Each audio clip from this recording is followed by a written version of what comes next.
I'm going to tell you how I make this popular body scrub. I will be using 3 different salts. None of them will be coarse. That's not good for your skin. I will be adding this secret ingredient, a couple of other things that I don't let people know about, and we will be adding extra virgin olive oil, which is good for your skin.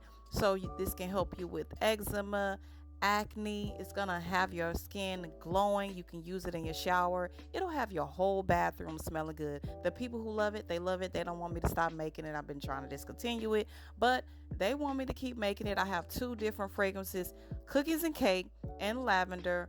Right now, I can add other fragrances if you want me to, no problem.